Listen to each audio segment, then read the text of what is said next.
North Africa, Rommel and Monty's gentlemanly war.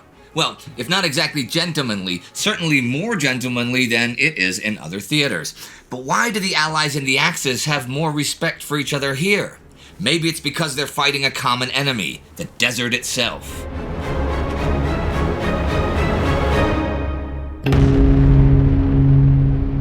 I'm Indy Neidell. Welcome to a World War II special episode, this time on the practical experience of fighting in the North African desert.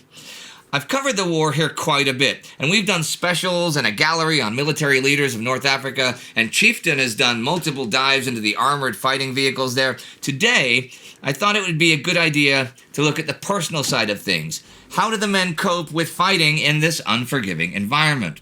It is true that both sides are fighting Mother Nature as much as each other. The most obvious challenge is staying hydrated. In this respect, both sides actually do a pretty good job. The British and the Germans established specialist engineering units to bring water up from existing wells, to drill new ones, and to lay pipelines. In emergencies, salt water is distilled. Major General Alfred Toppe writes flat out, "Water supply for the German troops in Africa was never a troublesome problem." This may be true in that the troops aren't actually in danger of dying of thirst. But supply is perilous. Attacks on supply columns wreak havoc, and there's no guarantee that water from the wells is safe. Rommel and Monty both sabotage wells as they retreat from each other. If not with actual poison, then usually by dumping a barrel of oil in there. German minimum war requirements for each man are set at 4 to 5 liters per day, a volume which is also required by 21st century armies in desert conflicts. And it's perfectly achievable in the rear and anywhere supplies are secure. During quiet periods, the Africa Corps even aims to supply unlimited water to the troops. But things are very different at the front. Here, German soldiers are issued just 3/4 of a liter at fixed times every morning. So penalties for wasting water or filling up when you feel like it can be really severe. These limitations are the same all around. By the Second Battle of El Alamein in late 1942, both British and Italian soldiers are down to between half of and 1 liter per day. That is less than a quarter of what's recommended for regular people who are in regular climates and, are not fighting a world war. Remember, water is not just for drinking. Soldiers are still expected to be reasonably clean and to shave.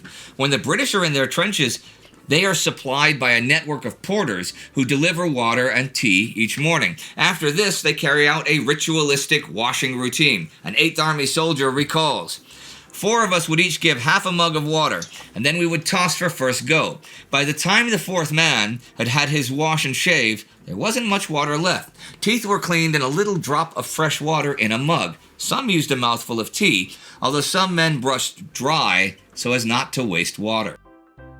Along with an empty canteen, the men must often get used to an empty stomach. Things are especially bad when the men are in combat and supply is sketchy, and rations can be extremely limited at times. Canned meat actually forms a big part of the German diet, and they rely on the Italians for this, though.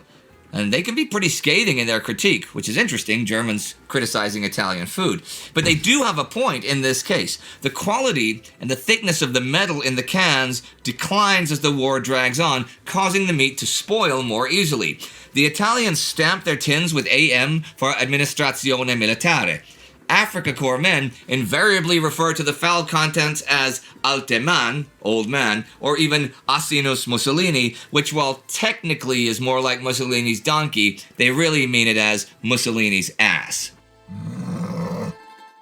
When the troops are in more stable positions, things are better, and both sides can usually rely on at least 1 hot meal a day. For the British, breakfast is brought forward by porters. Bread is usually unavailable, but there's a good bit of bacon to go around. Their evening meal might be a meat or vegetable stew or corned beef fritters. But even during the periods when food and water are in short supply, disease certainly is not. The region is a hotbed of various nasty infections and illnesses, like typhoid fever, hepatitis, and venereal disease. But perhaps most common and most memorable is dysentery.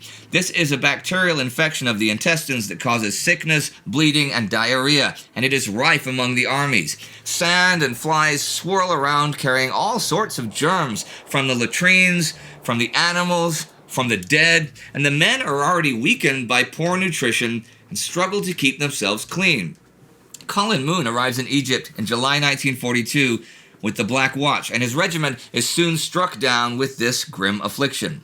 Soon I had joined the other lads in their daily dashes to the latrines, which had become the busiest place in Egypt. It took such a strong hold that several of the chaps, during the afternoon siestas, used to have a bicycle parked outside their tents in case of a sudden call to the latrines 200 yards away. Colin's case is mild, and he's fortunate that he is not at the front. More serious cases can lead to lengthy hospital stays and, of course, death. When the men are not hungry, thirsty, or losing control of their bowels, they're being battered by the sand. Sand plays havoc with military operations. It's coarse, rough, it's irritating, and it gets everywhere and into everything. It also wrecks the internal workings of vehicles and machinery. Post-war studies will show that a Volkswagen engine will likely run between 50 to 70,000 kilometers in Europe, but just 12 to 14 in the desert. And when I was in the Sahara with the band Sabaton filming the music video for their song 7 Pillars of Wisdom as Lawrence of Arabia, we kept having to stop work because the generators would die from the sand several times a day. And this was not in storms. This was just an average day in Sahara. I also got pretty good at riding a camel, but that's another story. The sand also slowly wrecks the men. European soldiers are trained to fight with bullets and shells flying around, but they're not familiar with operating in a sandstorm, and the dreaded Kamasin is as violent as any artillery barrage. Winds of 90 miles an hour blast across the Egyptian desert, carrying huge quantities of sand, literally sandblasting the men and machines. Just a few days after his arrival in Egypt, Moon is caught in such a mighty storm. Blistering hot air, with minute particles of sand floating in their millions, floated through the sky, shutting out the perpetual blue and turning the heavens into a mass of gray. It was almost impossible to breathe. I felt the red-hot air going up my nostrils and making me choke as it reached the back of my throat.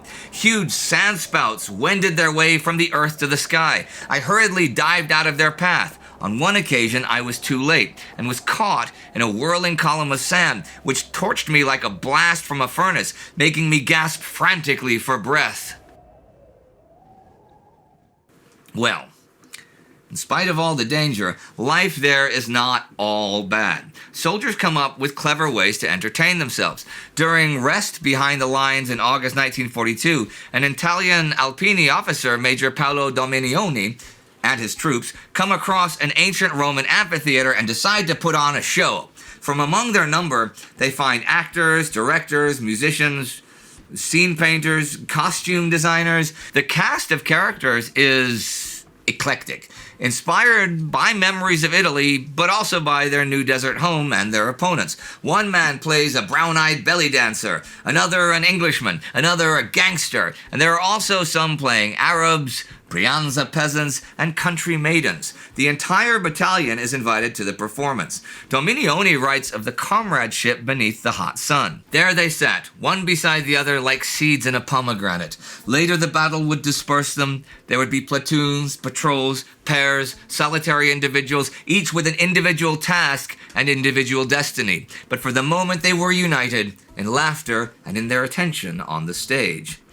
British soldiers are lucky that when they are injured or on leave, they can enjoy the Egyptian capital, Cairo, though they most often have little interest in the pyramids or in the Sphinx. They instead crave some of life's simpler pleasures.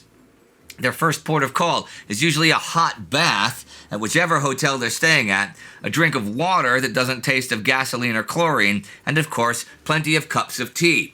After cleaning up, it's time for food. Cairo's military canteens serve such luxuries as egg and chips, bacon and eggs, well, anything and eggs really, and fresh fruit. In the evenings, it's time for entertainment. There are dozens of hotel bars and YMCAs and service clubs for every variety of soldier. The Indian Soldiers Club, the Jewish Servicemen's Club, which apparently has excellent schnitzel, and the New Zealand Forces Club. The main objective here is to get drunk. Fortunately, the local Egyptian lager is strong and in strong supply. It's called Stella, and no, not Stella Artois, which is currently out of production with Belgium occupied. Anyway, once the men are suitably relaxed, they can enjoy cabaret, music, or a good fight. Brits fight Aussies and Kiwis, Englishmen fight Scotsmen, infantrymen fight artillerymen. People fight. But fights aside, there's also sometimes the humanity that binds all men together, friend and foe alike. A Captain Samuel leads his men on an attack one day. He is injured and finds himself forced to spend the night in a trench with an Austrian soldier who he himself had shot and wounded that day. The two men dress each other's wounds and compare photos of their loved ones. In the morning, they come under fire from German mortars. The Austrian's hand is blown off, and Captain Samuel does his best to stem the bleeding. The poor devil was dying. I thought of his wife and children, of our talks about Austria, how damn stupid the whole thing was. First, he shoots me, then I shoot him, then we talk together as friends and share a trench. Why were we fighting each other? Did it make sense? Then I thought of the massacres in Poland, France, Belgium. Yes, I suppose it was necessary. North Africa may not be as much of a war filled with hate like Russia or the Pacific, but men suffer and die just the same. In 1943, new battles will be fought and new victories and campaigns will be possible, but the ancient desert stays the same, and it carries on inflicting losses on both sides regardless of their ideologies. If you'd like to check out our hardware episodes on the tanks of North Africa, you can click right here for that playlist. To get ever more content like this, join the Time Ghost Army at timeghost.tv or patreon.com. That is what makes all of this possible. Do not forget to subscribe, and I will see you next time.